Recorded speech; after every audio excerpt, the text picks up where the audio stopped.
Another type of deviance, relatively new deviance, it's deviance that happens within cyberspace or cyber deviance. As I mentioned, this is a relatively new phenomenon, and as the computer, social media, things like that become more and more important to us over time, this will be more of a common problem. Some examples: online pedophilia, or sexual predators are out there fishing for people that they might be able to influence, whether they're young people or mature adults. Cyberbullying, of course, we see it's becoming commonplace where children are committing suicide because they're being bullied not only at school but also in cyberspace.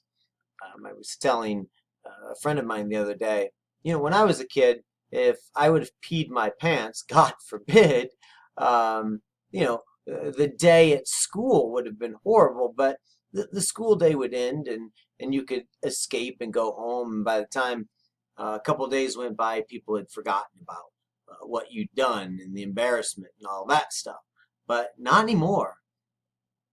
It's even worse when you get home, because now you can share that picture. People take a picture. They've got a phone. They take a picture of you with pee on your pants, and they share it with the world, and it's publicly horrifying. It's creating some real problems.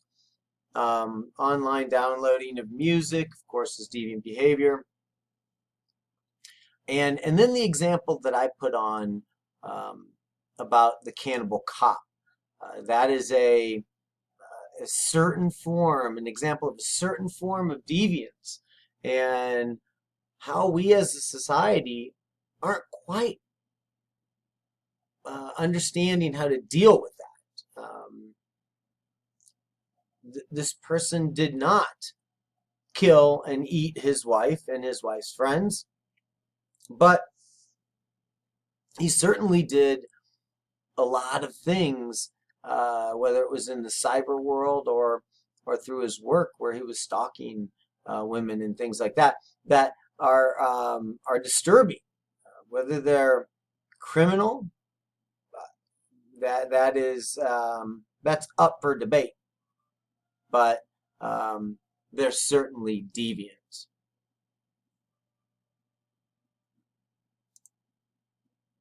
Another thing to think about is the subcultures of deviance and deviant behavior.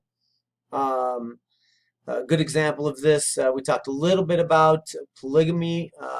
Polygamy, of course, is seen as a deviant behavior where a person, generally a male, marries more than one wife. I'm not saying that it can't be a female having more than one husband, but the way we generally see it is a male marrying more than one wife, and this practice is a part of the Mormon faith and generally seen as an extreme interpretation of Mormon scripture. And so here you have a community that's run by Jeff Jeffords, called the Zion Ranch, and it gets raided because this small community who was adhering to their own cultural norms were engaging in polygamy. And in this particular case, there was a 14-year-old girl that was being pushed to marry a 19-year-old male cousin. This ends up falling into the hands of Texas Child Welfare, and they believed that the child was in danger. They believed that young girls were being made into child brides and that physical and sexual abuse was happening. This ultimately results where the children were separated from the parents for 2 months during investigations.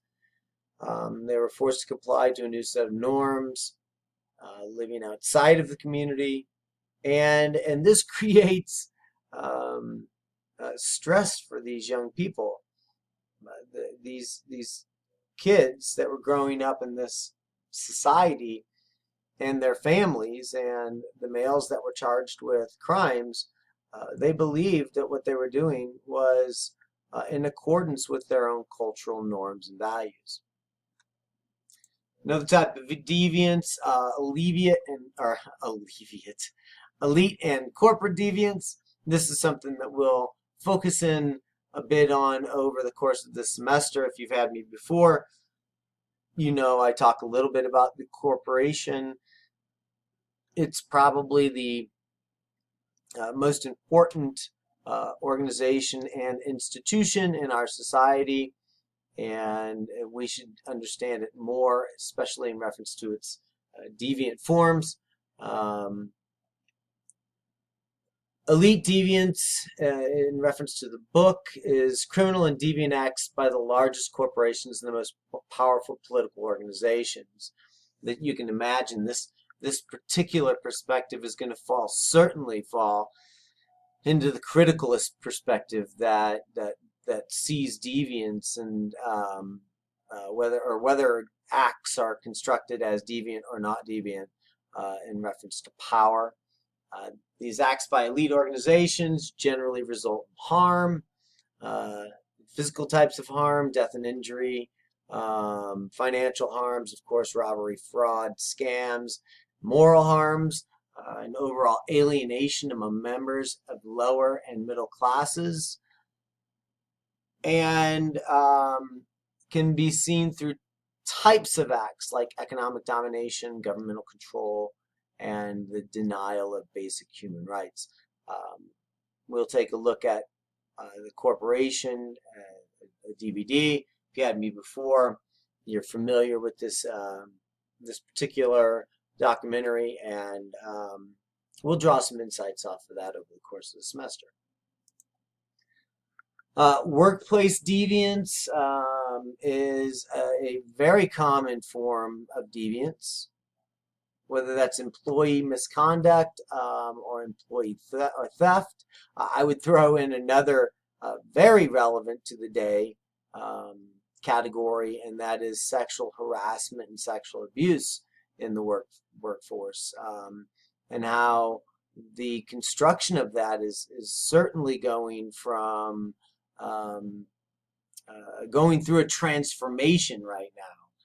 And what was not considered deviant behavior in the past is now becoming deviant behavior, and it's creating serious problems for those who have represented the dominant, especially males, but white males in the workforce have been acting in accordance with cultural norms that were more representative of the past, and they're now being held accountable for those actions, and it's creating some significant problems for them.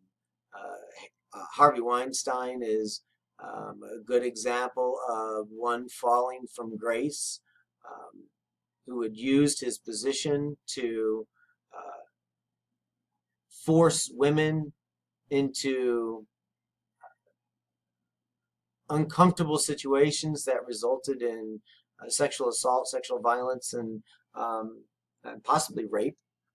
Bill Cosby has just been convicted of drugging women, one in particular, and he's facing maybe the rest of his life in prison. The list goes on and on and on. The workplace is it's changing, folks, and it is becoming more diverse, and those that represent the dominant or represented the dominant in the past are finding themselves being forced to change. And for those that represent the dominant, they feel as if they're being unfairly targeted and called out for what was once acceptable behavior, and for those that are not part of the dominant, or what I like to call the disadvantaged groups, they're like, it's about time. What you're feeling is what we've been feeling for a long time.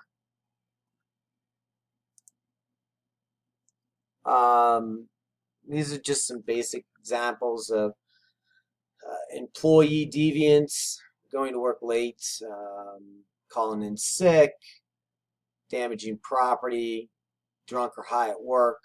And then, of course, the ones that are not listed here are sexual abuse, sexual harassment, and other types of discriminations against the disadvantaged groups. There's also an idea that's brought forward in this chapter called positive deviance. Some argue that there cannot be such a thing as positive deviance. It's a contradiction of terms. But for Spreitzer and Sonnenschein, they consider positive deviance intentional behaviors that significantly depart from the norms of a referent group in honorable ways. Random acts of kindness, if you will.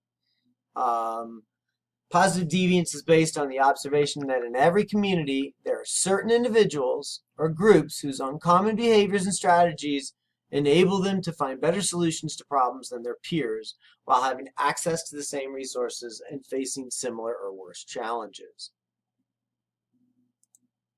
A good example of positive deviance is the drug company Merck. They created a vaccine that was for veterinarian use, and in the course of testing the vaccine, they find out that it can actually be used for human use to get rid of river blindness.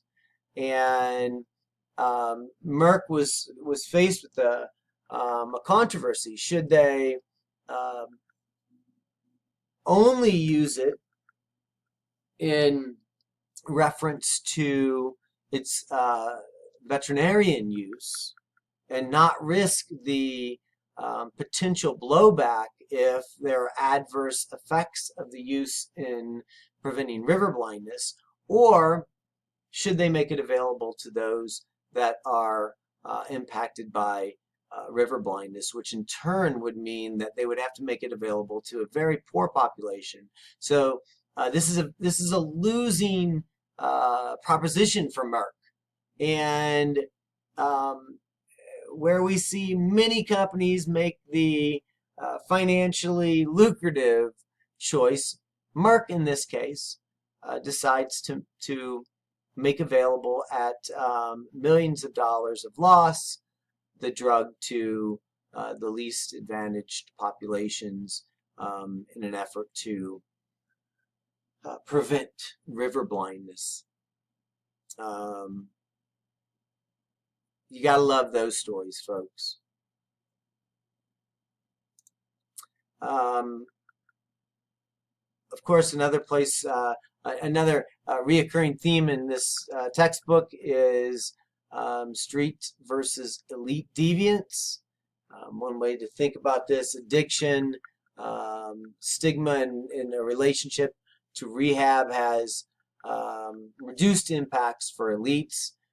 When your favorite star goes and checks themselves into rehab, they're doing a good thing, and it's seen as a positive experience. Whereas when a poor person is being put into rehab facilities because of drug court and being forced into these situations because the court is appointing or is demanding that, the situations are not near as positive. Of course, you have prostitution, where your typical call girl or prostitute or whore is working every day, but the high-class call girl is creating relationships based on long-standing interest and keeping it to just a few people.